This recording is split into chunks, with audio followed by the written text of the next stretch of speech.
ফেরেশতারা বলল আমিন। রেগে মেগে আপনি আপনার মেয়েকে বললেন জীবনেও তোর কপালে স্বামীর ভাত জুটবে না, ফেরেশতারা আবারও বলল আমিন। আচ্ছা, আপনি না সেই ব্যক্তি যে তার নিজের জীবনের চাইতেও সন্তানকে বেশি ভালোবাসেন? আপনি না সেই ব্যক্তি যে তার সন্তানের জন্য হাসতে হাসতে নিজের জীবনটাও দিয়ে দিতে পারেন? আপনি না সেই ব্যক্তি যে আল্লাহর কাছে নিজের চাইতেও সন্তানের জন্য বেশি দোয়া করে? তাহলে কি করে নিজের হাতে নিজের সন্তানের এত বড় ক্ষতি করতে পারলেন? Doesn't make any sense. Common sense বলতে কিচ্ছু নাই আপনাদের? আপনারা কি জানেন না আপনাদের রাগের মাথায় বদদোয়া করাগুলো ফেরেশতারা আমিন বলে? দাওয়াতুল ওয়ালিদ আলা ওয়ালাদি, বাবা মা তার সন্তানের জন্য যেই দোয়া করে সেটা ভালো হোক কিংবা বদদোয়া হোক, আল্লাহ সেটাই কবুল করে নেয়।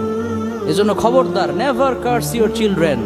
রাগের মাথায় কখনো সন্তানকে অভিশাপ করবেন না। খুব বেশি রাগ উঠে গেলে তার জন্য উল্টা ভালো দোয়া করেন।